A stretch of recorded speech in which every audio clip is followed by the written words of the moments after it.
Tale pesem, ki jo je zaigrala Ajda Omahen, je gotovo primerna uvertura v današnje četrte Nikodemove večere, ko imamo med nami skupnost Čenakoli in sicer 4 člane, ki nam bodo živo povedali svoje zgodbe, ki nam bodo svojim življenjskim pričevanjem prinesli, prepričana sem, v današnji večer ena nova spoznanja, nove misli, na katere ljudje dostikrat pozabljamo.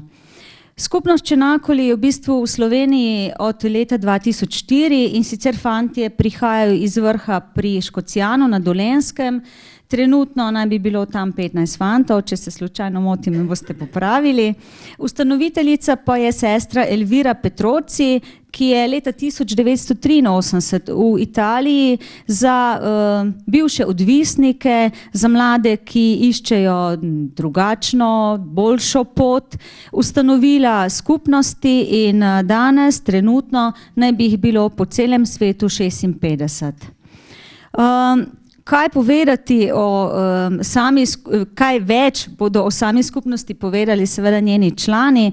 Mene je zelo impresionirala njihova misel, ki jo imajo na svoji spletni strani, pa bi nekako z njo začela in potem seveda tudi predala besedo samim našim gostom. Zapisali so takole: prej smo vse imeli, pa smo izbrali smrt. Zdaj nimamo ničesar, vendar imamo vse. Mislim, da zgovorna misel, ki pove marsikaj, zdaj pa predajam besedo našim gostom.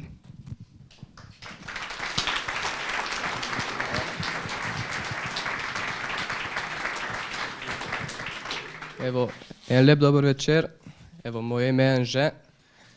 Prihajam z Novega mesta, imam 18 let in 2 leti že sem v skupnosti. Evo, malo bom povedal malo besed o skupnosti. Kako je rekla Anka, tudi gospa, ta skupnost je odprla ena častna sestra Elvira Petroci. To je bila ena častna sestra, v kateri se je v srcu je spočela ena želja, da ta želja je bila pomagati mladim odvisnikom. Ne? In tako ona je začela moliti, znači 6 ali 7 let je molila za to željo. In na kraju se tudi to izpolnila. Znači, prva hiša se odprla v Salucu, to je v Italiji, tam blizu Torina, če se ne motim. In tako začeli so prihajati prvi fantje, prvi odvisniki. Ne? In tako ona po enem časi je videla, da ne bo samo ena hiša za teh vseh. Ne? In tako je začela po celem svetu odpirati hiše za odvisnike. Znači, odvisnike od droge, od računalnikov, igre na srečo in vse mogočnih odvisnosti, kar obstaja. Ne. In tako se je odprla tudi v Sloveniji ena hiša. Evo. In tako, pa jaz malo še mojo zgodbo vam povedal. Ne. Tako, jaz sem rojen v eni neprebožni, tako normalni družini in ko že majhen otrok sem bil tako recimo živahen, malo rad sem bil poreden, taka majhna baraba, tako se reče. Ne. In tako, ko sem imel 10 let, sem dobil enega brata in tako tisti čas sem začutil, da so me starši malo nastrandali, tako da se bi samo posvečeni njemu in tako in v ta trenutek, tam v 10-11 letih so začeli moji prvi problemi v šoli. Ne. Znači prve laži, moja prva droga je bila laž. Lagal sem, da tudi tej laž sem jaz verjel, da je to kar resnica za mene. Ne. In tako, znači tam 12-13 let se je pa začel v problemi. Znači prva cigareta, prva čaša vina, prvi joint, prvi party, prva diskoteka in tako sem počasi začel zaplesti v težave. Ne. In tako sem se pošel v srednjo šolo vpisal, sem šel pa v Novo mesto na strojno in tam sem pa zapol v globoko družbo, ne, tam ko so bili že vsi odvisniki, starejši od mene, 3-4 leta, jaz sem zmeri sem želel, da sem faca, da sem frajer, da se me vsi bojijo. In tako sem začel tudi jaz, ne. Ko sem videl, da oni kadijo trava, tam se snifajo heroin, te stvari, ne. Rekel, zakaj pa še jaz ne bi to delal? Pa sem pa še začel, ne, na travo. In tako, ko sem videl, da se me vsi bojijo, jaz sem rekel, evo, jaz sem faca, ne. In tako, moji starši niso še za to dobro vedeli. In počas so moji starši za to izvedeli, kakšne probleme imam, ne. In jaz nikoli nisem imel tega poguma, da jim rečem resnico, kaj sem, zakaj sem to izbral. In dostikrat so mi našli travo doma, sem rekel, to ni moje, jaz ne vem, kako je to meni prišlo, jaz to morda samo nosim za enega prijatelja tam. In oni so verjeli, ne, prvič, drugič, tretjič, četrtič je pa že malo sumljivo začelo, ne. In tako so oni izvedeli, da sem jaz odvisnik od droge, od trave. In tako en dan, to je bil moj rojstni dan, 14 let, sem šli s prijateljem ven in sem malo preveč vzel in sem domov prišel in me je oče videl, ne, kakšen sem. In me vprašal, sine, kaj je s teboj narobe, ne. Rekel, kaj te to zanima, jaz imam že svoje leta, jaz sem že kao samostojen, lahko delam, kar hočem. In rekel, dober, pojdi spat, pa se bomo jutri pa govorili. Tako jutri smo se posedeli za stol in tam sem res po dolgem cajtu sem začutil, da trebam reči resnica. Znači, kaj sem, da sem odvisnik, da delam probleme, take stvari. In on je dober, ne. Te bomo malo pridržali, da ne boš več v šolah hodil, boš tle doma bil, te bom imel naučil skus. In tako, ne, sem se prvič zmignil, tako obšel teh težav, ne. In te težave so se pa vse vrnile, ne. Tako sem začel krasti doma, prijateljem, sosedem. Ko sem bil ministrant, sem začel po cerkvi krasti, znači denar, kipe, vse možno, kar se lahko proda. In tako moji starši, začeli so se tudi problemi s policijo in moji starši niso vedeli, kaj z menoj naredijo.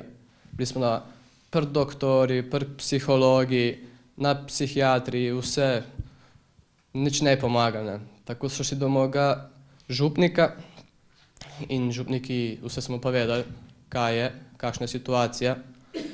In župnik je rekel, da pozna eno skupnost Črnakovo. In tako so začeli prvi moji kontakti s skupnost Črnakovo. Vsako soboto je v Škocjanu, tam pri Novem mestu, srečanje, ne, priprave na skupnost, ne. In tako smo se enkrat staršem pa s tem župnikom smo šli k njim, ne, tako malo pogledati, kaj je. In jaz pridem v hišo in vidim te fantje, da tam so v kapeli, ne, da so na kolenih in molijo rožni venec. Sem rekel, kam sem jaz tu prišel, to ne je normalno, ne. In tako, ne, jaz sem vstopil v skupnost, znači zdaj sem že 2 leti v skupnosti in lahko samo rečem hvala temu župniku, da me je poznal s to skupnostjo in da sem še živ danes, ne. In zdaj, ko sem bil pred 4-5 mesecem doma, tu greš, ko imaš en čas si že v skupnosti, ne, te skupnost malo pošlje domov na preverjanje, da vidi, kaj si spremenil. In prej se staršem nisem imel jaz dober ta kontakt, ne, zdaj ga tu še nisem dosti razčistil. Ampak jaz sem se začel moliti pri 8 mesecih, ne, ko sem bil jaz nikoli nisem veroval v Boga. Zmeraj, ko sem hodil v cerkvo, tu v skupnosti reče, da stavljamo maske naprej, ne. Tako da so me vsi videli, ta je pa dober fant. A v resnici to nisem bil jaz, to je bil en drug anže, ne. In nakon 8 mesecev mi je skupnost dala eno zaupanje, da ko vstopiš v skupnost, dobiš enega angela varuha. Ta fant je 24 ur na dan s teboj, en mesec. Znači, ustane se ob 2 zjutraj, greš na WC, on se ustane in gre s teboj na WC. Pereš, v skupnosti ne peremo na pralni stroj, se pere na roke v hladni vodi. Tako da, jaz sem vstopil v februarju, tako da ne je bilo preveč luštno prati na roke, ne, tako da, da mi je on prve cunje pomagal prati, ne. In takrat jaz sem videl ta sram, da koliko sem se van skupnosti delal frajera, jaz vse lahko, ampak da nisem mogel v eni mrzli vodi svoje cunje oprati, je bila pa tudi ena sramota, ne, tako sem jaz počasi začel v skupnosti, ne, rasti. In po 8 mesecih sem dobil jaz ta zaupanje, da jaz delam angela varuha, ne. In ta fant je zdržal 4 dni z menoj in pol je pa ni mogel več, ne. Je stopil v skupnosti in takrat sem si pa rekel, ne, kaj pa če bi jaz en rožni venec za njega zmolil. Jaz molim ta rožni venec in po 3 dneh ta fant se vrnil, ne.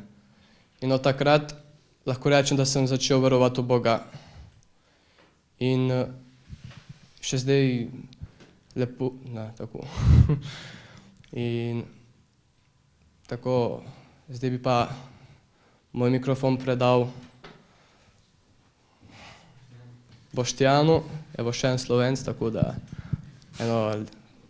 po tem, po vseh pričanjih bo pa tudi možno za vprašanje, če boste imeli kaj za vprašati, se bo pa na koncu vprašali. Hvala.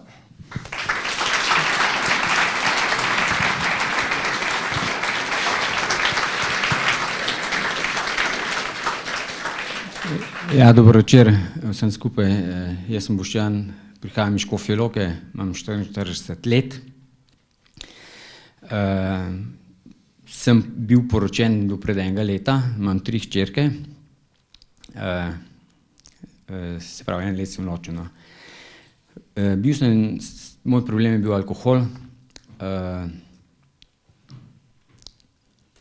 Se pravi, za skupnost sem izvedel prek starejše hčerke, ki je šla z župnikom, ko se je pripravljala na birmo, za en dan, mislim za par ur v bistvu pogledati v to hišo, in mi je povedala za to, ne. Bil sem prej že 2-krat v Begunjah na zdravljenju v bolnici, ampak to je čisto drugačen pristop imajo, ne.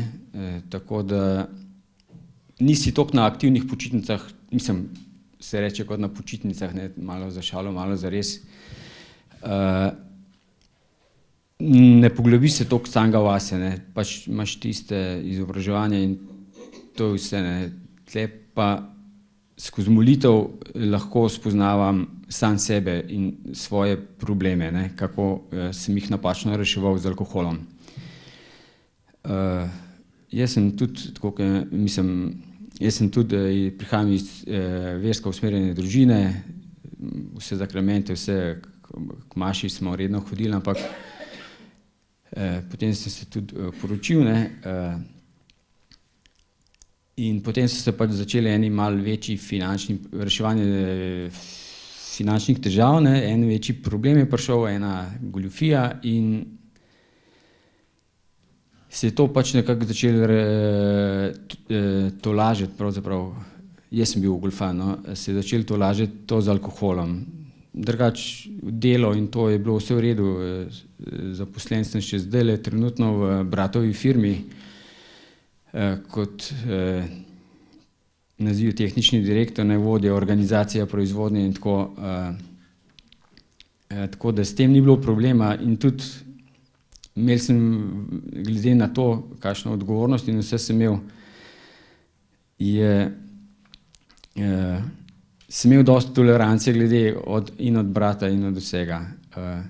No, v glavnem, da to skrajšam. Tu v skupnosti dejansko s to molitvijo in časom, ki ga imaš čez dan, da lahko razmišljaš o sebi, kako si izgubil stik s svojo družino, s svojimi bližnjimi, ker ni bilo nobenega več pogovora ne z ženo, ne z otroki, ne z nobenemu, ne.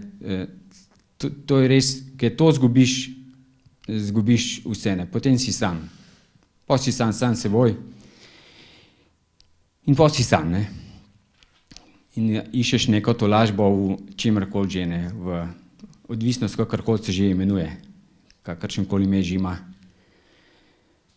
Jaz sem zdaj v skupnosti 7 mesecev je bilo in res, ne, molitev in ta iskanje izvora, ne, kje sem pravzaprav izgubljal vse te dobrine, ki mi je Bog dal, ne dobrine materialne, ampak duševne, ne. Ker za materialne pač ni bilo problema, ne, in duševne sem pa čisto vse izgubil.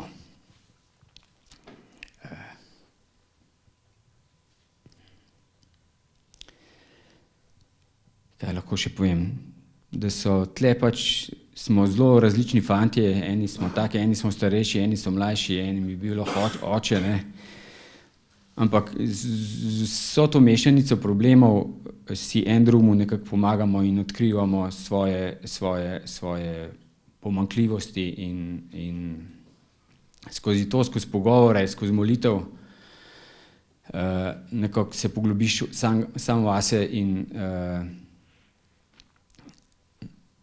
pač in ko daš v Božje roke vsaj jaz vidim za sebe, če se lotim kakšnega dela, ki ga ne obvladam čist, ne, ko ga dam v Božje roke, gre vse veliko lažje od rok, ne, oziroma steče tako, kot more, ne. In s pomočjo fantov gre to nekako naprej, cela skupnost, ne. To bi bilo v glavnem vse, no. Za kakšno vprašanje pa ni problema, pol kasneje. Hvala lepa.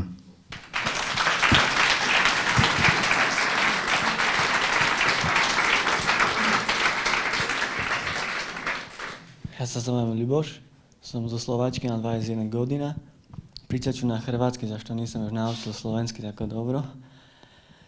Znači, ja sam došao u skupnost zbog toga da sam bilo ovisan od kocki, od igre na sreće. Ali malo naprijed vam ispričam kako to funkcionira kod nas u skupnosti.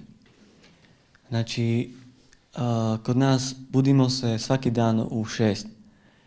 U 6 i dan nam počina sa molitvom, sa krunicom, svaki dan u kapeli. Ali isto tako ko želi, još se može probuditi malo prije, u 5:30 i imati osobnu adoraciju u kapeli. I posle ove krunice imamo normalno doručak i idemo raditi. I uvijek radimo po 2, nikad nije sam. I svaki ima neku obavezu, neko se brine za štalu, za vrt, za kuhinju, za čišćenje u kući. Znači svaki ima neki posao, niko nije sad da samo tako nema šta raditi. I ne znam, posle u 10 je marenda i u 12 je ručak. Posle ručka imamo slobodno vrijeme do 1:30 i to slobodno vrijeme uvijek iskorišćavamo da pričamo sa nekim, sa kim dogovorimo dan prije. I ne znam, kako rekao Lijanđe, pereme svoje stvari na rukama, nešto radimo šta treba nešto više, zašto slobodnega vrijeme kao za nas je uvijek malo. A to je bitno da sad u svojem slobodnom vrijeme da ne mislimo na nekakve stvari o vani, da glava nam ne luta vani. Nije? I poslije u 1:30 idemo opet raditi. Opet u 4 je marenda i sa poslom završamo nekad u 6, nekad kasne. Uvijek kako se dogovorja momci koji opet su odgovorni za program za svaki dan. Poslije se idemo oprat i recimo u 7, u 7:30 je večera i po večeri opet je to slobodno vrijeme kada opet pričamo sa nekakvim momkom s kojim se dogovorimo. I kad završimo s poslom opet molimo krunicu. I tako isto prije než idemo spavat molimo korunku božanskog milosrđa u kapelju u 9 i poslije se ide spavat. Ne? I to je kao taj temeljni dan, ali svaki dan je malo drugačiji. Nekad igramo nogomet, nekad imamo školu talijanskog jazika, zašto svi u skupnosti međusobno pričamo talijanski. I tako isto pogledamo neku utakmicu u televiziji, inakše nikako televiziju ne gledamo. Ne znam, mi živimo od providnosti, od toga što dobijemo. Nikakvu hranu i ništa to ne kupujemo, samo šta dođe, šta nam ljude daju. I tako isto puno puta se desi da nema šećera, da nema to i ono. I prva stvar što se radi, moli se, idemo u kapelu na kolena i moli se to. I Božja providnost je uvijek velika i uvijek to dolazi, ono. I zbog toga, puno momkova pronašli vjeru u Boga, da vidjeli da Bog je, veliki, da te stvari se, baš funkcioniraju,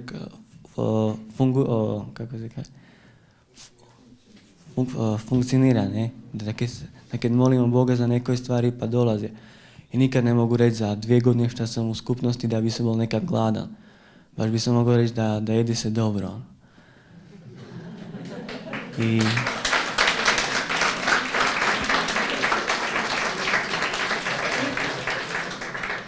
ne znam, isto i kad momak ulazi u skupnost, sa problem svejedno kaj je problem ili od drogi, alkoholu, od kocki, da ne znam od čega, uvijek taj prvi mjesec koji je u skupnosti dobije anđela varuha, koji je 24 sata sa njim.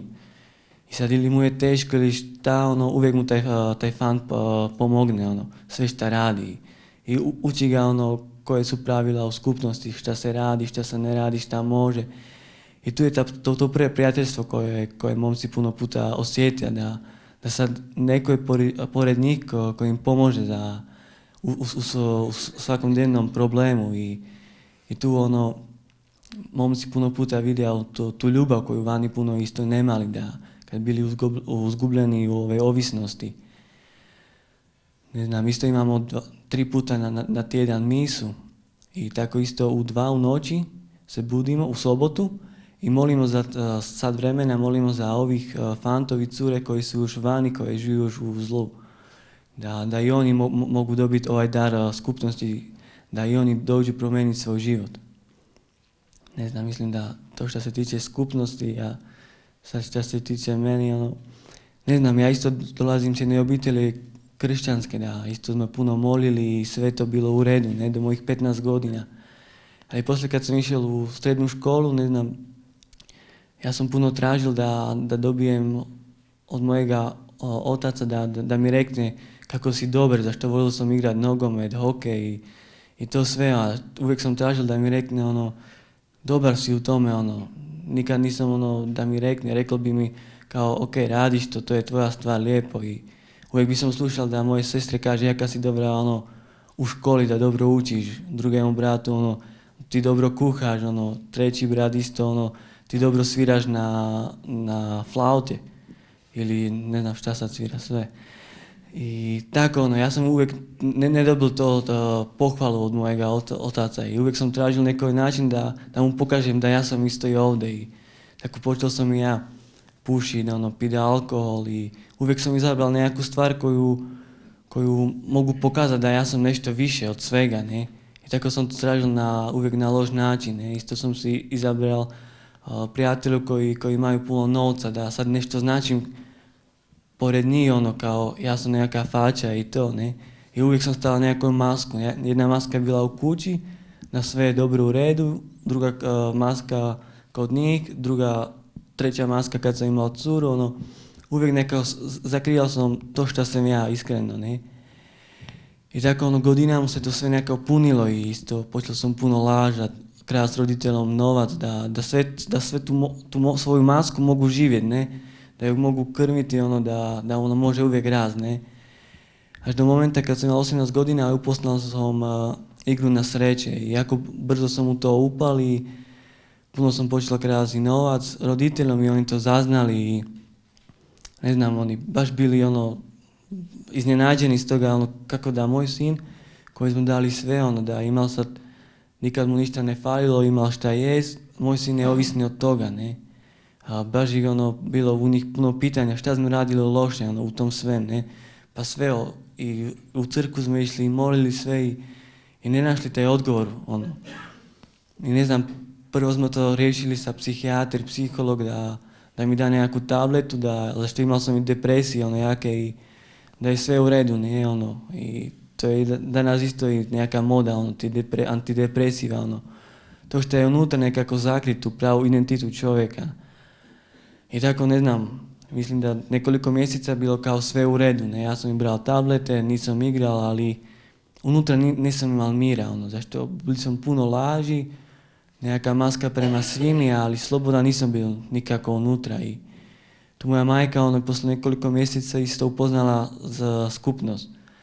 I kaže meni, dolazi, ono, dođi da slušaš ovih momko šta oni rade, ono, sad, da isto bili u zlu i da sad možeš i ti promijeniti svoj život, ne.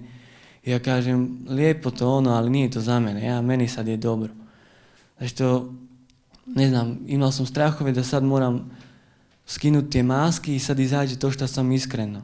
To kakav sam, da sam griješan, da imam puno slabosti, zašto ja sam uvijek mislio da najbolji sam kad sam jaki, ne, da sad svi gledaju, ovaj dečko nema problema, ne. I ne znam, poslije nekoliko vremena, ono, sam prihvatio to, ne, i kažem, ono, dobro, ono, idem u zajednicu da mi daš mira, da sad na par mjeseci i to je to, ono, da samo da imam malo mira od majke, da mi više ne kaže, ono, pa di si bio sa kim, a šta radiš, ono. I tako sam ušao u zajednicu i ono, počeo sam raditi, ne, ono, sve što se kaže i ne znam, u prvom momentu mi je bilo čudno malo, ne, ono, svi ovisni od droge, od kocke, ono, šta radim ovdje. Ali polako prema braću koji mi rekli uvijek istinu, kakav si, zašto u skupnosti si uvijek kažemo istinu u lice. Kažemo, ono, Anđi, ti si takav, a takav, ono, gledaj, to ne radiš dobro. I ta istina koju mi kazali momci mi pokazivala da moj problem ne bilo ta kocka. To je bilo samo taj konec svega, da ja sam bil puno ranjen unutra sebe, da mogao sam puno stvari pronaći i izliječiti. Da moj odnos sa ocom, da sam uvijek tražil to da mi rekne da si dobar. Da uvijek sam tražil nešto da budem kao neko drugi, a ni da to što sam, ne. I tako preko vremena, ono, sve to što je bilo unutra mene, polako to išlo, izašlo i ja mogao sam te stvari početi mijenjati, ne. I preko adoracije, preko molitvi, zašto mogu reći da ne biti molitvi, ono, ne promijenim svoj život, tako. Da molitva i Bog, ono, šta uradio u mojem životu je jedno veliko čudo za mene. Isto tako da sad isto i moj brat ušao u zajednicu prije pola godine i isto i on imao problem sa neštima, a vidim to isto kao jedan dar, kao da Bog ne ostavio samo tako, ono, mojega brata, da isto i on mogao ući i promijeniti svoj život. I ne znam, isto nakon prvega susretu sa mojim roditeljima, nakon 7 mjeseci, ono, tu sam prvi put da mi otac nekako rekao da oprosti mi da nisam ti mogao biti bolji otac, da sam radio greški, ono. I tu sam vidio, ono, da moj otac, ono, želi sad izgraditi sa mnom jedan drugi odnos, ne. I tako ja sam ga isto pitao za oprost, za te stvari što sam radio, ne. I tu se počelo izgraditi novi odnos sa mojim roditeljima. Ne znam, sad nakon 2 godine mogu reći da imam baš dobar odnos, da mogu slobodno im pogledati u oči i reknuti ono šta mislim, šta osjećam, tako isto i oni meni. Da vidim da ova skupnost mi ono, pomogla da se stvari daju naprijed, da mogu promijeniti svoj život, ne. I ne znam, sad nas je u kući ono 22, ne? Malo više, ne, ali ima nas za svake države, ono, mislim, 9 nacij, Slovačka, Češka, Poljska, Hrvatska, Slovenija, Bugarija, Rumunija, Italija, ono, baš ono, dečki koji dolaze za svakim problemom, ono, ne samo sa droga i to, ali isto i da ne znaju šta za životom, da imaju sve u životu, ali nisu zadovoljni, zašto nešto fali u životu i ne znam, mislim da to je sve, ono.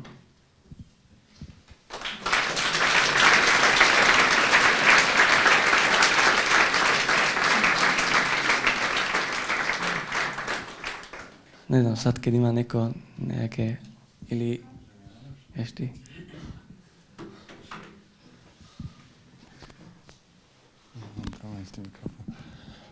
Tako, dobar večer, ja sam isto iz Slovačke, zovem se Lukaš, a već sam nekoliko godina u zajednici.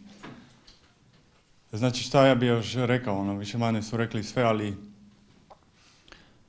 što bi želio još reći da najviše šta mene dodirnulo da naša zajednica nije psihijatrija, Puno ljudi misli da mi smo neka psihijatrija, puno ljudi misli da kod nas su tablete, da kod nas ima tableta i doktora, ali nije tako. Kod nas ima samo naše iskustvo, samo naše probleme i pomažemo jedan drugomu.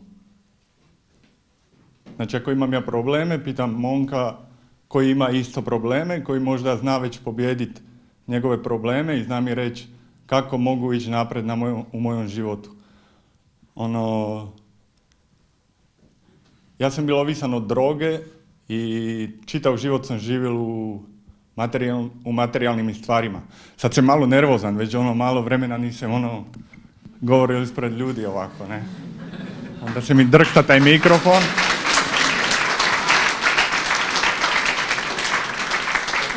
Ovako, ja bih vam rekao, taj problem bio da, ne želim sad osuđivati moje roditelje, ne, ali problem je bilo da za uvijek sve ono što sam želio, onda sam dobio. Želio sam računalnik, želio sam telefon, želio sam pare, dobio sam.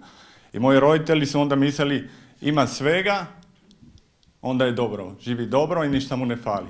Ali danas znam da nije bilo tako, da mi falilo u biti odnos, recimo razgovor u kući, kad sam se vratio iz škole, onda da bi malo možda popričali kako smo proživjeli dan, ja i oni, da bi možda za moje greške znao pitati za oprost i oni bi znali pitati za njegove greške, za oprost mene, ali nije bilo toga. Bilo samo ovih materijalnih stvari. Ako smo onda ne mogli biti oni kući, onda su mi nešto kupili ili tako. Kod nas kod kuće nikad nisu falili pare, ali falilo je stvari kojih unutra, kak bi rekao, unutra, ne. Ali sada, danas u zajednici sam se naučio gledati na sebe i ne pokazivati na drugih. Isto tako kao radimo mi jedan put unutra u zajednici, oni isto imaju roditelje vani, imaju nekoje te sastanke i tamo isto radi jedan put. I tako isto oni su se naučili gledati na sebe. Znači, nakon recimo 2 godine sam išao prvi put kod kuće i prvi put sam uspio recimo pitati za oprost, za sve što sam uradio u životu, znači krađe, laže i svih tih stvari, ne. Ali samo tako da sam gledao samo na sebe, nisam gledao na njih. Isto tako i moja majka i otac su uspjeli pitati za oprost mene i uspjeli smo oprostiti jedan drugomu i ne biti više ovisan jedan od drugoga. Znači, 22 godina sam iskorištavao mojih roditelja. Sve što sam trebao, onda sam dobio. Sve što sam pitao, onda sam dobio. Ali danas imam taj osjećaj da ja ih volim, da im želim dobro, ali ne trebam ih stvari. Ne trebam da oni mi daju sad materijalne stvari, da oni mi daju stan, da oni mi daju auto, da oni mi daju da oni mi daju ovo, ali da mi daju njegovi, kako se kaže, ljubav. Znači, moja majka je uvijek plakala, ja sam dolazil kod kuće, nadrogiran, ona je plakala. Ja sam krao kod kuće, ona je plakala. Danas kad se vidimo, ona opet plače. Ali znam da plače od sreće, ne? Znači, mene ja vam kažem, kad pričam o tima stvarima, se mi dižu dlake na rukama, ne? Ovako da nije nama jednostavno isto unutra. Imamo svi naše poteškoće, ali borimo se ovako, ne? Ja svaki dan vidim te stvari na drugima i imam želju pomagati drugima. I puno puta vidim da nemam toliko snage, ali ipak idem napred. Danas tako, nakon godinama, imam slobodan osjećaj. Znam da imam Boga pored sebe, znam da imam prijatelja pored sebe i znam da mogu nešto u životu uraditi. Nije samo droge, krađe, laže i svih tih stvari. Ne? Ja mislim, svaka obitelj ima dosta svojih problema, ne? Svaki treba dobro pogledati na sebe. Ljudi vani, ja sam bil isto tako, svi na svakoga, samo sa prstom. Svi znaju samo odsuđivati. Svi znaju samo pričati o drugima. I niko se ne uči gledati dobro na sebe, ne? Ja ne kažem da sam sad sveti ili da sam ne znam šta. ali znam da sam onaj koji grešio. Znam da nisam ja onaj pametan. Znam da nisam, ko sam ja da pokazivam na drugih. Ko sam ja da iskorišćavam drugih. Znači, to su te stvari koje mi dala zajednica. Skupnost. Da gledam na sebe i ako se naučim to, onda mogu možda i gledati na drugih i pomagati drugima. Ako ne znam pomoći sebi, ne mogu pomoći drugima. Hvala.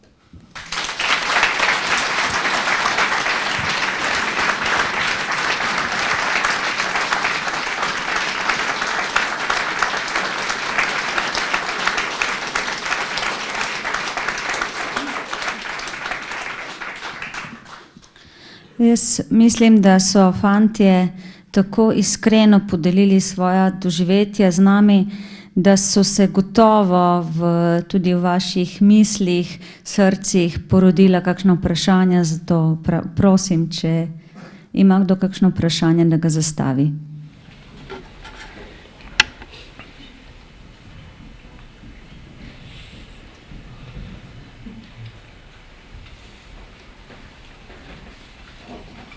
Prosim. Mene interesiraš baš ti ljuto. Ja, ko si ovo ti pričal, jaz sem gotovo smatrala, da ti vidiš baš, to je to. A lahko prosim stanete, da vas bomo bolj slišali. Da krivi, da si ti hočel, da slišaš in slušiš.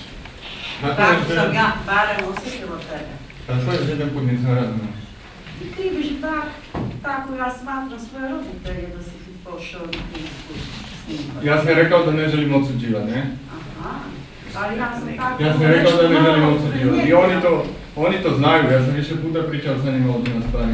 Ja sam onaj koji grešio. Ja sam onaj koji se drogira. Zbog sreće možda je bilo jako žao. Ja sam vam samo želio objasniti gdje je bila ona grešna. Jaz mislim, da smo vsi razumeli bistvo. Najtežje je začeti pri sebi.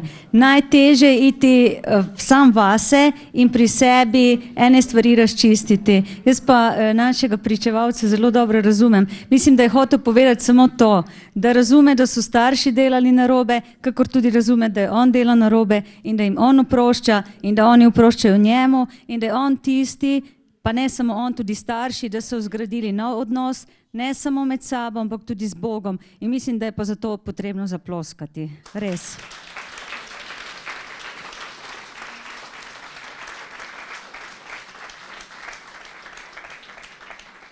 Meni se zdi, da so ta notranja bojevanja, ti notranji boji, ki so jih naši pričevalci bojevali, verjetno tako daleč od oči in od ušes vseh nas, ki smo tukaj zunaj, da verjetno zelo težko dojemamo, kaj vse se je dogajalo, ne?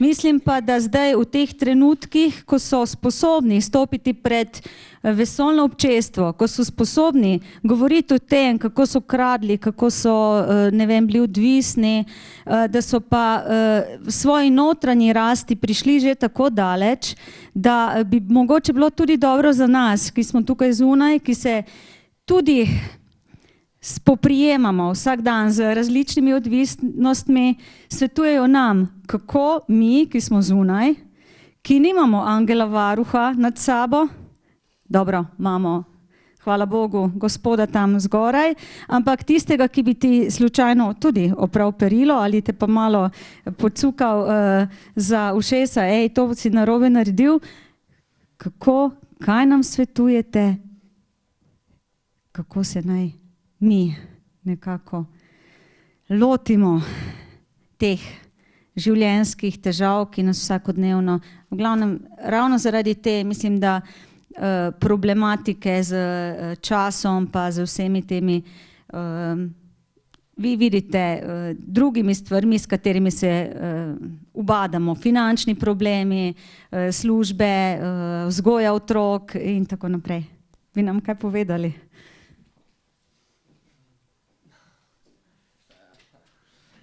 Ja, ne morate reči, da ne pridemo k vam, ker bi nas potem bilo preveč, ne? Kaj ni povem?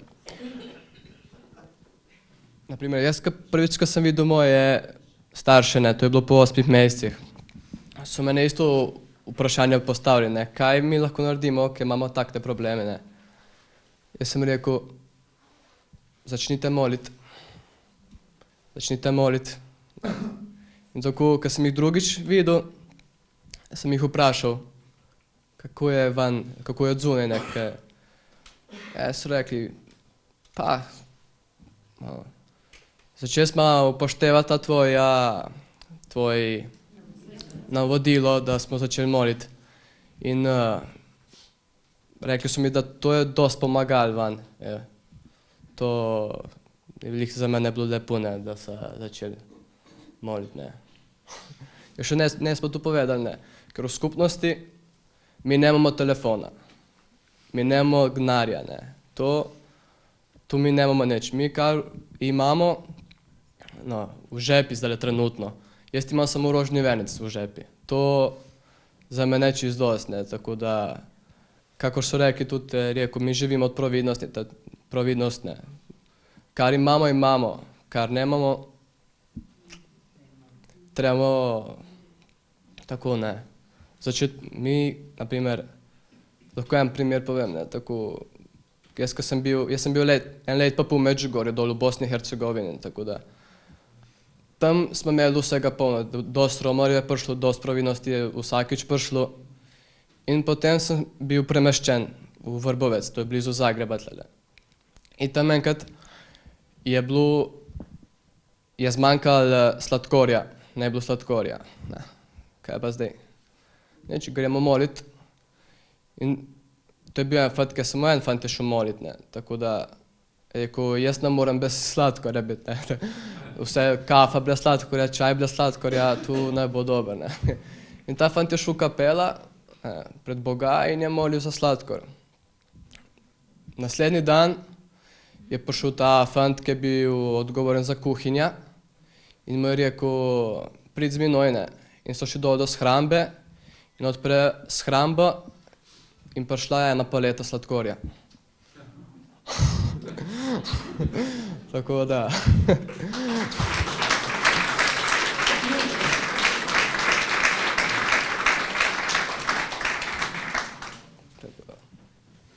Mene zanima, če imate kakega mentora oziroma kdo je vodja vaše skupnosti? Vodja naše skupnosti je sestra Elvira, častna sestra. Drugače pa so še 4 župniki, ki so se posvetili v skupnosti. Znači, v skupnosti je mogočnost se posvetiti v častne sestre pa v župnike. Tako da ona je ona ta kapo in onda so te 4 se pa ko njena desna roka.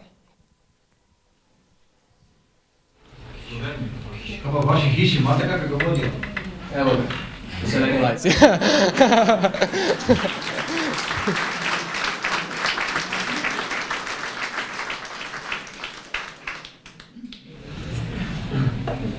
Izberete vodjo sami ali vam ga določi sestra Elvira? To nam ga določijo, da mi izbiramo.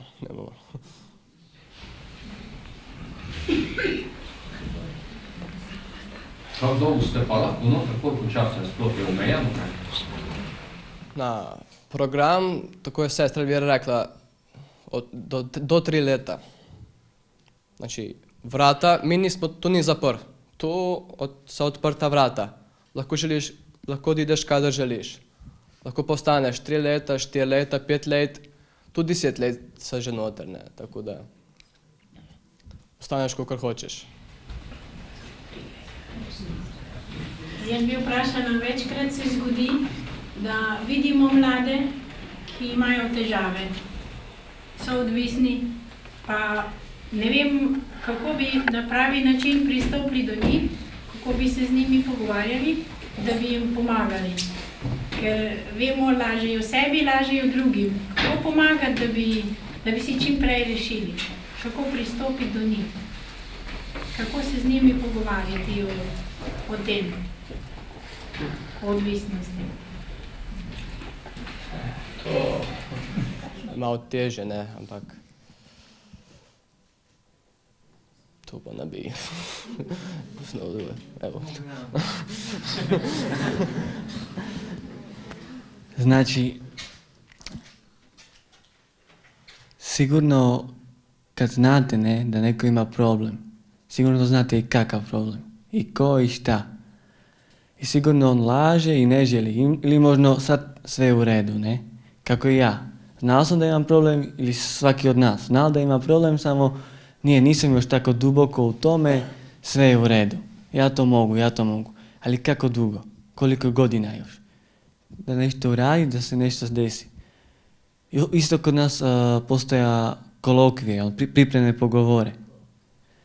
Isto kad vidite, možete im reći, evo, sad smo bili na svjedočanstvu i pričevanju, ne, bilo sam momku, gledaj, oni tako ovako, sad imaju bit će ove kolokvije, ono može doći da sluša, da isto on može, da vide a i sigurno kad nešto dodirne, zašto kad neko ima neki problem, ovo to ne ostane samo tako hladno, ovo to dodirne svakoga i ostane malo, pa šta mi sad pričaš, zašto ta istina uvijek dodirne. I ne znam sad što sam želio reći točno. I ne znam, sigurno svaki ima problem, ne? Isto je kad bilo to oprašanje da problem sa poslom, sa novcem, ovo. Znam da i moji roditelji imaju sa tim problem i nije lako, ne? Puno puta nema. Ali ja mislim, a znam, što sam to naučio u zajednici, da Bog sve to vidi, sve zna, a nikad ne ostane tako. Da on te stvari radi, da kad upame Bogu, ba on neće te ostaviti, Ne znam još koje neke oprašanje. Ili...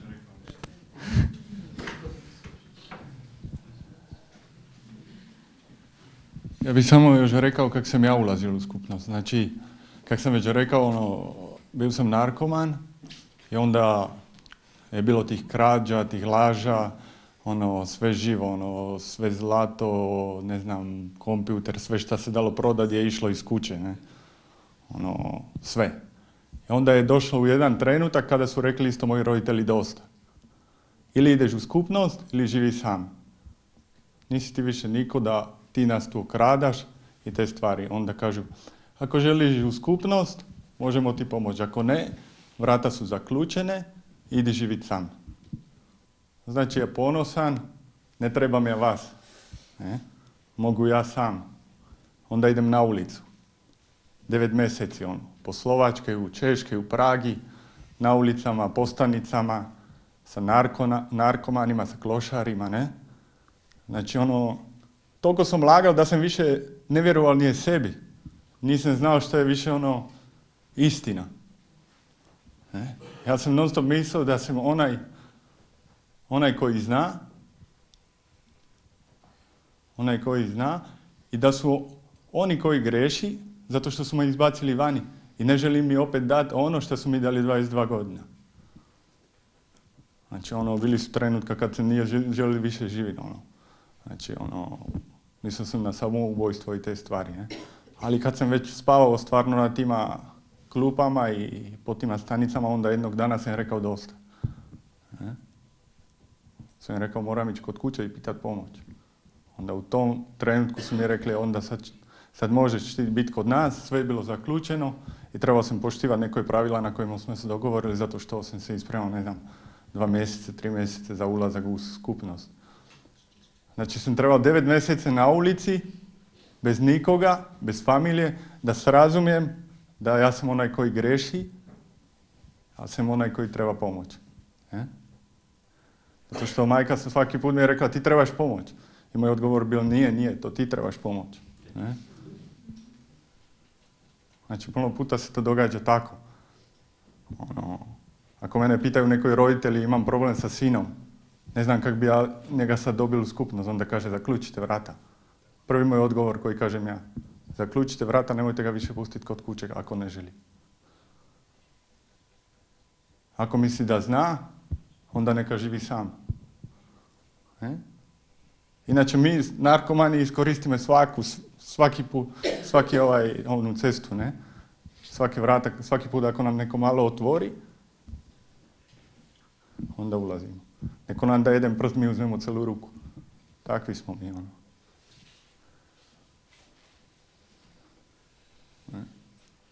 Ja sam čuo baš u zadnjih dana da na život, narkomanski život je jedna ogromna drama.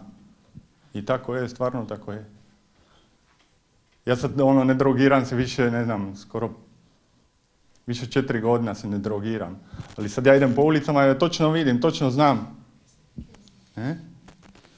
Ja se više ne drogiram, ali nikad neću to zaboraviti, nikad.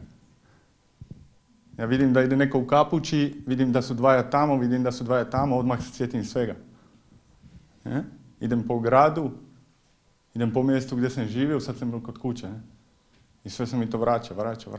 Ne, znači, to je borba na cijeli život, jedna ogromna drama. Možda neko misli, šta je to droga, Na kraju nije tako. A je x stvari iza toga, ne? Kažemo da droga je posljedica, ne? Bilo je milion drugih stvari. Na kraju sam završio u tej drogi, ne? Na ulici, u Pragi, na stanici. Da zrazumijem da trebam pomoć. Nažalost, danas je isto tako. Vi mene pitate nas kako treba pomoć. Puno puta, isto opet želim reći za roditelj. Puno puta roditelji imaju strah reći da imam sina narkomana. Puno puta mi radimo ovako pričevanja po crkvama i zauvijek možda neko, ako imamo ovakve pitanja, ne? Niko ne kaže imam ja sina narkomana, šta trebam da uradim. Kad možda izlazimo iz crkve, onda neko dođe tako da niko ga ne vidi i kaže imam ja sina narkomana, šta trebam da uradim. Ne? Nisu to stvari koje treba sakrivati. Su stvari koje treba reći. Imam takav i takav problem i trebam pomoć. Ne da ja sad ću se sakrivati zato što ja se sramim da sam narkoman ili da sam bio narkoman. A nije, trebam se prihvatiti, jesam bio narkoman, a ne želim da sam više narkoman.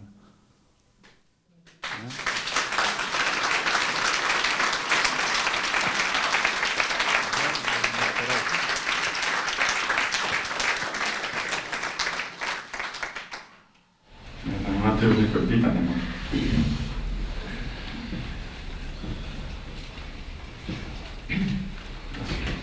Imate mogoče tam tudi knjižnico? Imamo isto knjižnicu, ali kažemo da nije dobro čitati kod nas previše. Zato što mi trebamo pričati, nije čitati. Zato što mi smo takvi da mi se znamo zatvoriti u jednu knjigu, imamo tu jednog takoga. I čitamo cijeli dan, 2 dana, 3 dana. Bolje mi je čitati kao da pričam nešto o sebi sa nekim, sa jednim bratom ili tako, ne? Onda nije dobro.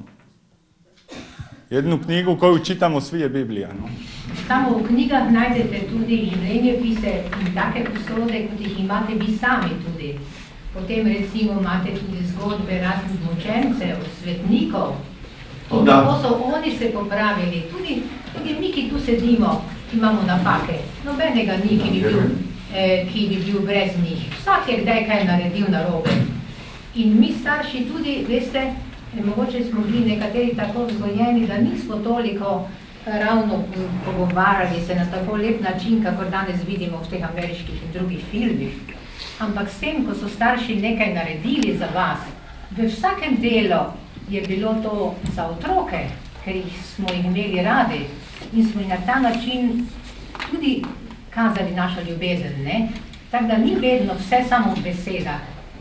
Nekateri zelo lepo znajo tako dosti govoriti, recimo tudi vidiš pri majhnih otrocih pa to. In potem pa ti otroci postanejo včasih tudi preveč razvajeni. Važno je, če je v družini tudi Bog. Dostikrat si pač, mi smo desetletja živeli v samoupravnem socializmu, ker so nam nekje dopovedovali, da Boga ni, da lahko delamo kar hočemo, da s telesom lahko počnemo kar nas volja, posebno ženske in tako naprej. Ta miselnost je ostala, ampak če ste gledali nadaljevanko, to zdaj niso te mehiške nadaljevanke, ampak življenje pis tega velikega ruskega skladatelja oziroma pisatelja Dostojevskega, on je rekel, ni svobode brez Boga. Mislim, da vi televizije ne gledate, ne? No, ker mislim, da je bistvo skupnosti, da se pogovarjate med seboj. Ne? Gospa ima še eno vprašanje. Mene zanima, kako nekdo pride do vaše skupnosti, če lahko opišete to pot, koliko časa se čaka, po kakšni so pogoji, da pride. Kako en narkoman potem lahko tisto odvisnost reši, kak je s to krizo, ki jo imajo, ko se odvajajo? Znači ovako, imamo, isto možete naći na internetu naše številko, naš broj, kod nas i svaku subotu, tamo na Dolenskom u Škocijanu u župnom domu, imamo te kolokvije u 11 sati. Znači ako se neko odluči, sin, čerka, da želi ići u zajednicu, onda treba da je neko pored njega. Znači mi imamo te kolokvije svaki tjedan, znači treba da se dođe tamo 3, 4, 5 puta, ovisi od toga koji je pripad, recimo, ne. I treba da, recimo, roditelj ili neko od prijatelja ili neko koga znađemo mi, da je sa njim malo, tih nekoliko tjedna, a da je u izolaciji taj čovjek. Ne? Treba da se prvo skine od tih kriza, zato što niko kod nas na krizama ne izdrži. Kako je bilo rečeno, kod nas nema tableta, nema telefona, nema alkohola, nema ničega. Ima nekojih posebnih pripada stvarno što se iskriziraju kod nas. Ne? Evo, ja isto sam bio onaj koji nije izdržao do zadnjeg dana. Ali ima te kolokvije gdje se u biti kaže sve. Gdje se kaže sve i gdje se objasni sve kako treba se ispremat i treba doći tamo. U Škocijan treba pozovat, nađete broj na internetu, na skupnost Čenakolo i mislim da tamo se sve objasni. Mi dolazimo tamo svaki put, znači onda se pogovaramo u 4 oči, ne? Tako da.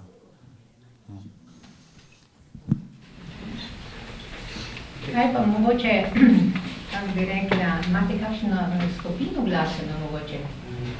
Da, imamo. Pjevamo, imamo misu, imamo te krunice, imamo adoracije, imamo jednog gitaristu isto ovdje. Znači imamo naših pjesmi, više manje uvijek pjevamo italijanski, zato što naša skupnost je italijanska, učimo se italijanski, onda to imamo, da, pjevamo, učimo se, barem. Da. Ne svi znamo, kao ja.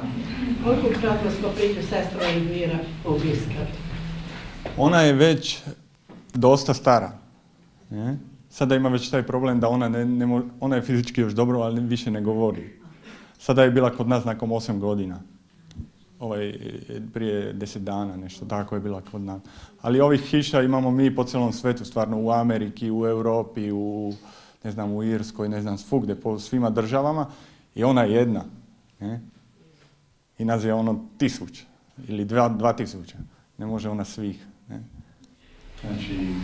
Če ste tukaj na kmetiji, ko so prej omenili, če greste plev ali kaj imate za delo ali pa kaj zidate? No, mi radimo u biti sve. Imamo životinje, imamo krave, svinje, imamo kokoše, zajčeve, radce, purana, imamo šumu, imamo zidariju, kuhamo, čišćenje, nas je 22. A mi svaki dan radimo, samo nedjelju ne. Onda trebamo i nekako taj posao znalaziti. Imamo ogroman vrt, imamo nive, imamo traktore, 2 i tih svih stvari. Ko želi, posao ima. Tako je .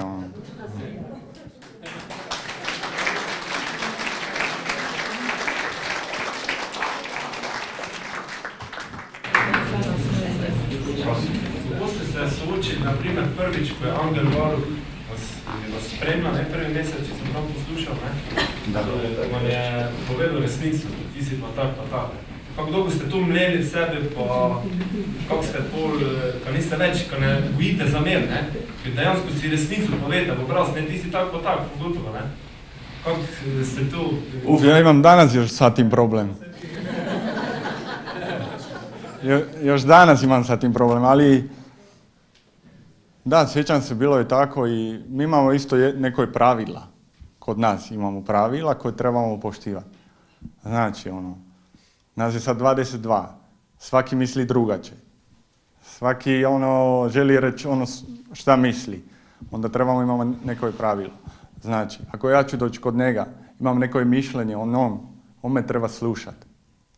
Ja danas dođem kod njega, vidi, Boštjan, to i to nisi uradio dobro.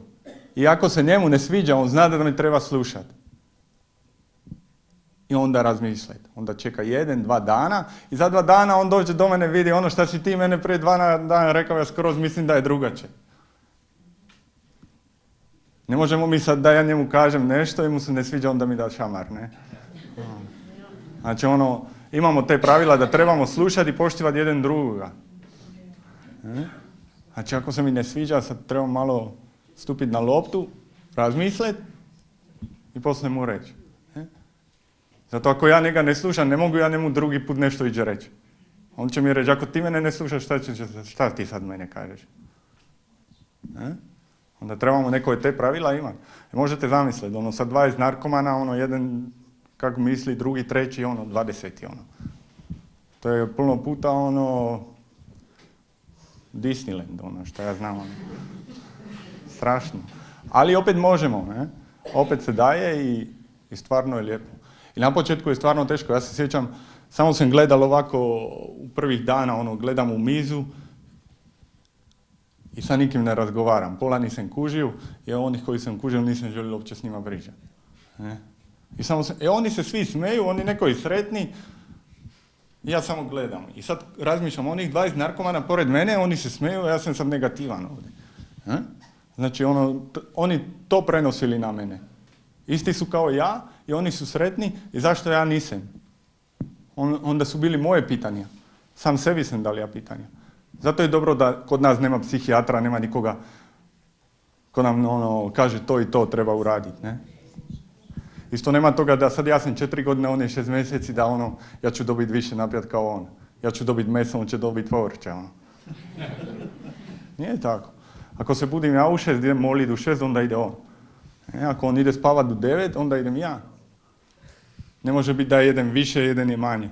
Na kraju svi smo narkomani, kažem, ne? Onda trebamo i isti. Nikad bi nije bilo dobro ako bi bili jedan više, jedan manje. Iako se to puno puta događa. Se osjećam da sad ja sam nešto više, zato što ja sam ovdje 4 godine. Šta ti meni kažeš? I takav sam. I zbog toga sam još danas ovdje, zato što vidim da sam takav puno puta, ne?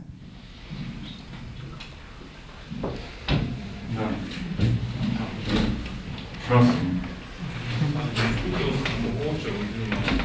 Zdaj kakšne možnosti, da recimo tako, kot zdaj pričujete nam, na kakšnem drugem nivoju poveste, recimo, ko so bile ideje o gradnji igralnic, pa od tega, da bi se tam, ali je to preveč izpostavljeno za vas, da bi tam rekli, pustite, da sem tako direkten, pogledajte nas, pogledajte posledice, ne delajte tega, pa vam skupnost to omogoča.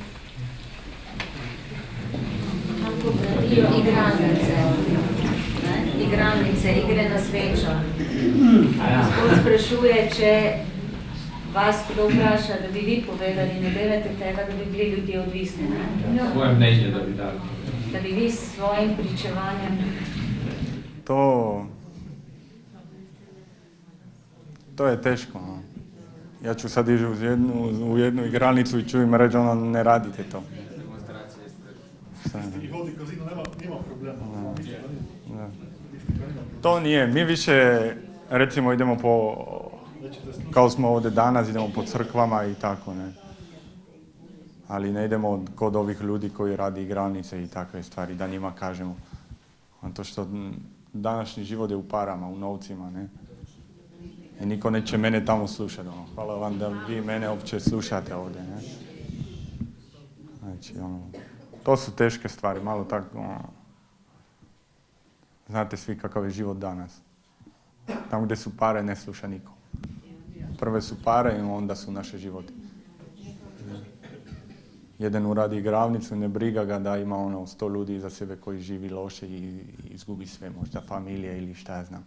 Njemu su bitne te pare. Ali to je danas život i to mi ne možemo promijeniti. Samo sebe.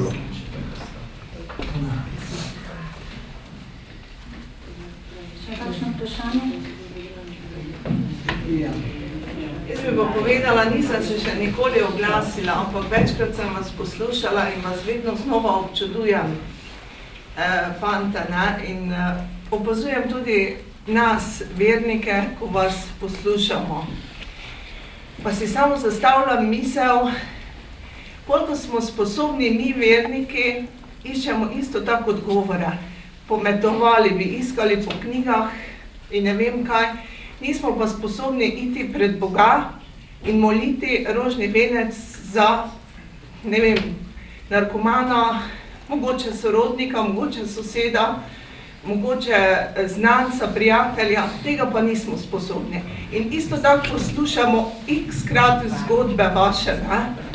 In smo v sebi tudi tako slabotni, ne? In se ne zamislimo nad sabo, vi nam pričujete, kaj je moč molitve. Mi pa v sebi tudi nimamo toliko mogoče odgovora, da vas poslušamo in da bi to moč molitve v sebi uresničevali.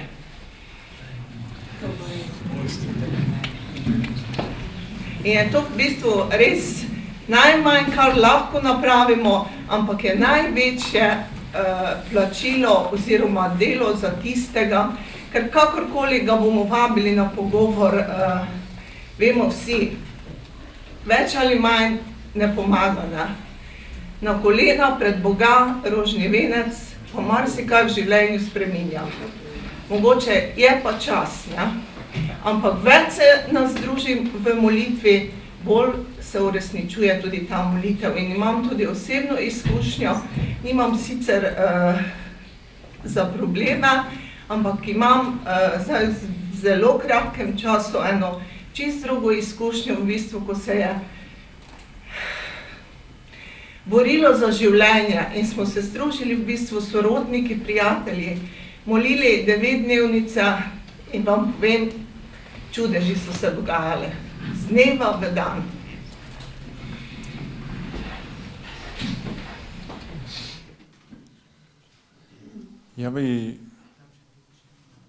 Ja bi rekao, to treba svaki probat na svojoj koži. Ja znam da sam pao skroz dole. Kad sam bil stvarno dole, onda me je Bog pozvao da dođem u ovu skupnost. Ne? I danas isto kako kažete vi. Ako imamo mi puno puta, kako sam rekao, probleme između nama, ne znamo se dogovoriti, onda prva stvar koju radimo, idemo zajedno na kolena. Ne idemo na kolena ono posle ručka kad nam je ugodno, idemo u 2 po noći. I 9 dana, i 10 dana, i 2 tjedna, i koliko treba. I stvarno znam iz moje iskušnje da to pomaže. Možda u malima stvarima, a u jako bitnima stvarima. Znači, zbog toga znam da, ne znam koju imate iskušnju u molitvi, ali ako mi se stavimo ispred sveto, kako se kaže ispred Santisima? Onda ako sam tamo, ne mogu lagat.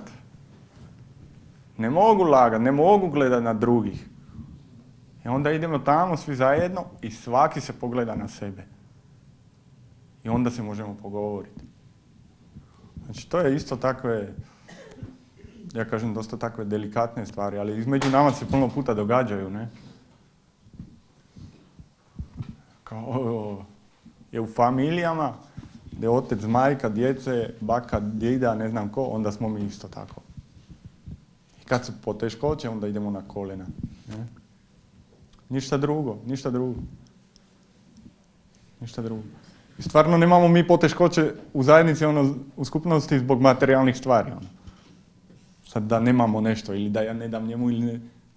Imamo poteškoće u odnosima, u prijateljstvu, a isto u molitve. Ne kažem sad ja da sam dolazio u skupnost i da kad mi neko rekao idi ti na kolena da se mene to sviđalo. Ali bilo mi je rečeno, ako ne želiš moliti, idi raditi. I ako bilo vani -20, onda mi je bilo bolje ići na kolena. Jako sam ne znao zašto.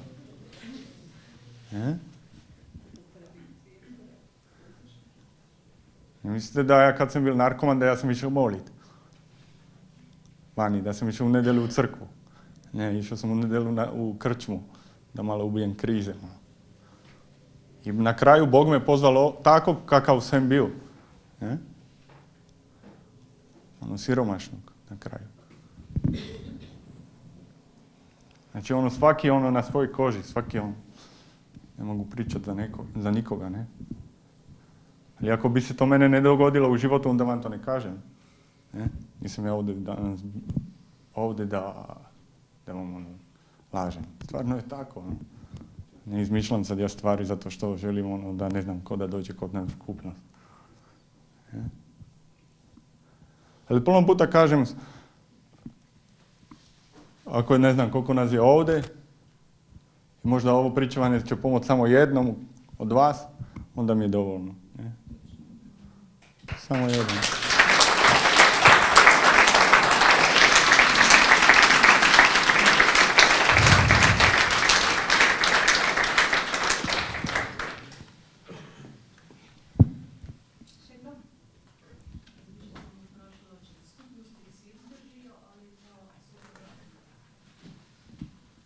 Ne izdrži se. Ali inače se puno puta događa da izađu i se vraćaju. Ali puno puta se isto događa da izađu i umreju. Znači, ne izdrži svi, zato što nije jednostavno. Mi dođemo ljudi izvani navajeni na stvari, na život vanjski. I sad prva stvar koju radimo se odrijecamo od svega. Znači živimo samo prijateljstvo, posao, molitva.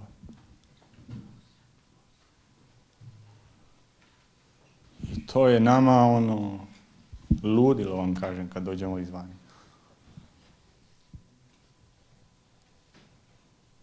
Ja nikad nije bi ulazio unutra kada bi me ne bacili na ulicu.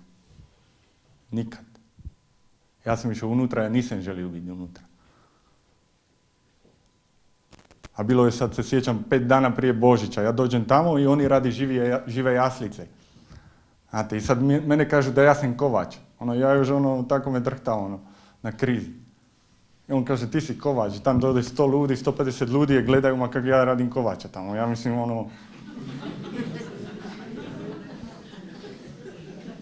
nenormalno. Ali bili su oni pored mene koji su mi rekli, vidi, izdrži. Izdrži, vidjet ćeš da će biti dobro. Ako nisam mogao više biti na nogama, onda su mi rekli, sedni malo. Zato što kod nas se ne može sednuti kad se radi, se radi. Ne može svaki raditi šta želi. Ne možem si sednuti, odmoriti kada želim. Sednemo kad imamo slobodno vrijeme poslije ručka, sednemo za ručak, sednemo na večer. Ali kad se radi, ne mogu i sednuti kada želim. Ili sakrica gdje želim. Za uvijek trebamo biti dvojica, trojica. Znači, to su teške stvari. Ja sam bil naučen stvarno biti sam. Nadrogiran i sam. Ali to danas nema toga. Ja uopće toga ne želim, ne? Ali na početku mi je bilo teško. Dođem u skupnost i ne mogu, idem na WC, on me čeka za vratama,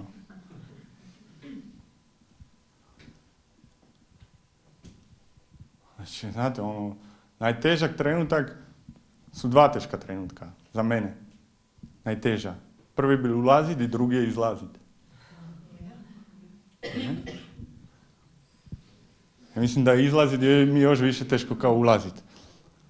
Zato što živim isto puno tih strahova, kako sam rekao, vidim toga svega vani, Ne želim biti više ovisan od roditelja, ne želim da idem više živjeti kod kuće od roditelja. Onda trebam znači posao, Nisam siguran ne siguran sam. Ali znam ako neću napustiti molitvu, znam ako neću napustiti zajednicu, skupnost, onda će biti dobro, zato što ako jednog dana izađem i ću pratiti skupnost, ću doći tamo za misu, ću se susretnuti sa momcima koji su bili unutra, ću naći novih prijatelja vani, onda će biti dobro. Ali upoznao sam puno momka koji su bili 4, 5, 7, 8 godina u skupnosti. Izlazili su, napustili su molitvu, pali su kao gruške.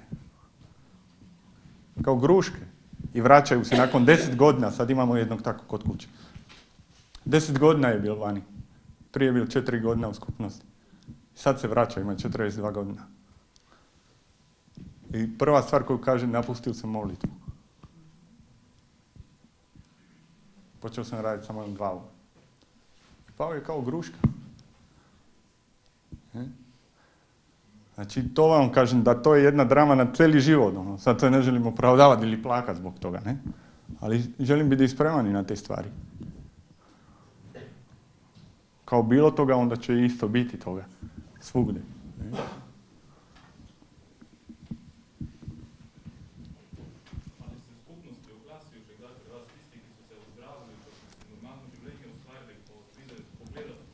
Da, imamo takvih, da. Imamo takvih koji su uradili škole, izašli su vani, uradili su škole, imaju žene, imaju djece. Ima isto mogućnost, imamo isto ženske kuće. Ima ovih momka koji uradi 5-6 godina, 4, šta znam sad. I upoznaju devojke isto u skupnosti. Imamo familije u skupnosti koji su se vjenčali, koji imaju djece. Imamo misije. Možemo ići na misije u Peru, u Argentinu, u Mehiko, gdje idu naši momci i djevojke i kupi djece iz ulice, gdje imamo te kuće, ne? Znači imamo tih mogućnosti svih, ne? Samo nije jednostavno, ne?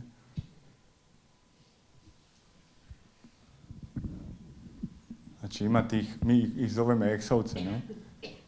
Eksovce koji se grupuju vani, isto se znađu, ja ne znam sad, recimo u subotu ili u nedjelju, idu zajedno na misu, idu zajedno moliti rožni venec, idu zajedno na jednu večeru, malo se pogovori ko kako živi, dođu kod nas, radimo susrete isto tako, ne? Ima tih stvari. Ne? Jer smo nikad ne možemo zaboraviti i na njih, ne? Koji su bili prije nas. Samo zbog toga da se ne trebaju vratiti kao onaj koji se sad vratio tamo kod nas.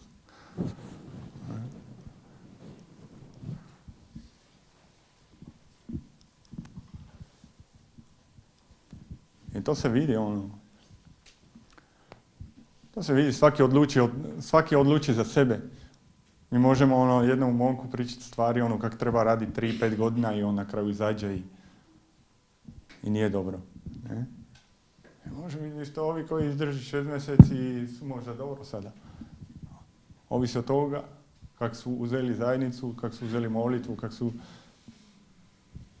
kak duboko su pali, bi rekao vani, ne? Onda tako živi isto danas. Isto znamo, ja ne znam, ja vidim isto, ima momka kojih, ne znam, sad ulazi puno puta koji su ovisni, ne znam, od interneta, koji jednostavno ne želi hodati u školu, mladi ulazi od 18 od 19 godina i sad imamo nešto za ručak i njemu se jednostavno ne sviđa. Kaže, šta je ovo? Zašto ja dobijem rižu i ovaj sir, svaki 3. dan, ili ne znam šta, još će bude nešto tamo će da se mu ne sviđa, ne? A kod nas je tako da šta dobiješ, onda pojedeš. A učimo se cijeniti tih stvari. Dobro, isto jedemo pice, jedemo dobre stvari, ali ne svaki dan. Ali dobro se vidi ko je koliko padnu vani. Ko koliko zna cijeniti. Ne? Ko je bil i gladan vani. Danas se vidi unutra koliko zna cijeniti, ne? Puno puta je to teško.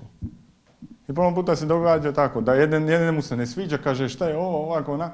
Ako se ti ne sviđa, onda sad ćemo se svi odrijeti. Recimo kafi. Ne? Ako se jednomu nešto ne sviđa, ako se tebe ne sviđa, onda ćemo probati malo drugačije. Onda se odrećemo kafe. Svi nećemo se jedan dan napiti kafu. Ili svi idemo u 2 moliti za njega. Ne? Ili tako uradimo, šta znam, svi nećemo piti, ali ti hoćeš. Zašto mi puta smo stvarno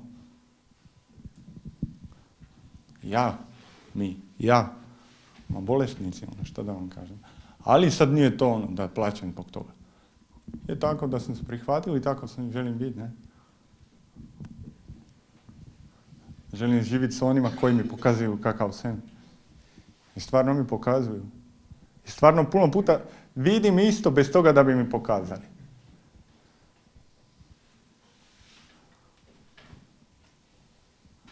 Ne? Ja sad vam kažem, sad mi dolazi jedan trenutak u glavu. Jučer smo jeli pice kod nas. I bili Anže tamo. A ja sam se vratio, nešto smo imali jedan sastanak i ulazim u kuhinu, a nije bila još večera. I ja ulazim tamo i vidim narezane kobasice ovako, ne? I on bio tamo. I onda uzmem kobasicu i pojedem. Ne? I od nas, kako sam rekao, ili jedemo svi ili ne jedemo. Znači kompromis, uradio sam nešto što se ne može, ne? I on, nisam još sa njim pričao, on vidio mene, onda uzeo isto on tu kobasicu i pojeo, ne? Znači, tako ja uradim glupost i on mene gleda, možda misli, a šta, on uradi, onda ću ja. Onda vidim da ja sam pogrešio, nije on. Ne?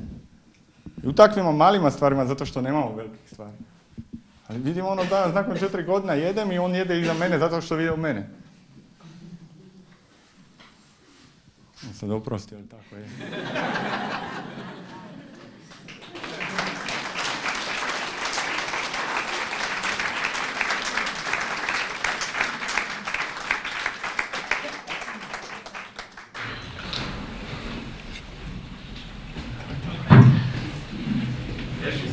Duhovniki vodijo to nekako oziroma tisti, ki so za sredstvo, a to naš nivoje skupnosti, a na slovenskem nivoju. Pa zanima me še to, kdo določa, kjer v državu preko te fond, oziroma če o tem lahko kaj.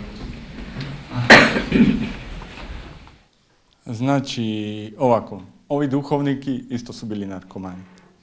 Znači, znaju nas dobro. Oni hodaju po kućama, radi ispovjede, pričaju sa momcima. I onda su po svake kuće još svaki ima dvojicu odgovorni za hišu i onda oni svećeniki sa onim odgovornimi se dogovaraju šta je bilo najbolje, gdje ide ovaj momak, ili ide u Polsku, ili ide u Irsku, ili ide u Argentinu, ili ide u Portugalsku Fatimu. U jednoj kući je više momka, u jednoj kući je manje momka, u jednoj kući su starši, u jednoj kući su mlađi. Onda malo se pogovara između ovih starših, oni koji su već nekoliko godina u zajednici, između ovih svećenika, onda se gleda za uvijek dobro, za dobro tog momka, gdje ide. Znači, to sad teško objasni. Ovisi od situacije, kako. Ja vam kažem, ja sam ulazio u Slovačku, bio sam mjesec dana tamo, onda su me bacili u Sloveniju, 14 mjeseca u Sloveniji, onda idem u Italiju, 14 mjeseca u Italiji, onda idem u Polsku, onda sam 3 mjeseca u Polskoj, onda idem u Sloveniju, sad sam skoro 2 godine opet u Sloveniji i ne znam zašto. Vjerujem u zajednicu, ako zajednica želi da sam ovdje, onda sam ovdje. Ili sam ja odlučio da ja vjerujem, onda vjerujem i neću pitati zašto. Ne? Kod nas isto nisam rekao nema zašto. Nema zašto, nema ne želim, nema nič. No. Zato što smo bili takvi kakvi smo bili. No.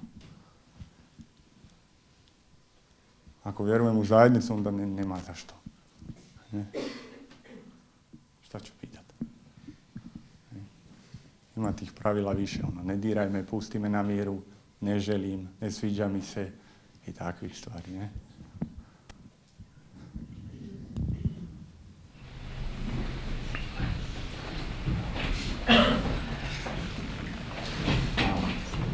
Mislim, da smo naše vprašanje izčrpali.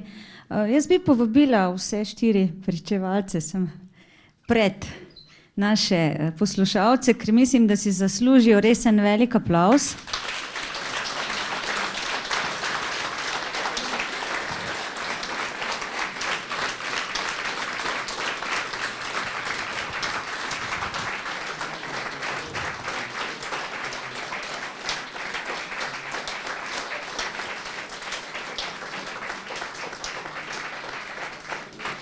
To pove vse, ne? Res iskrena hvala za tako odprto podelitev vaših življenjskih izkušenj, predvsem pa tega, da ste s svojim pričanjem pokazali to brezpogojno zaupanje v Božjo ljubezen in previdnost, katero mi dosti krat tukaj zunaj pozabimo, in pa da ste nas spomnili, da molitev ruši vse meje. Tukaj imamo eno knjigo, za katero bi si pa res želeli, da jo vsi skupaj preberete. To je v bistvu naša zgodovina, naše župnije v Murski Soboti, in ob večerih, ko ne bo Sveto pismo na programu, bi bilo fajn, da tudi tole prelistate.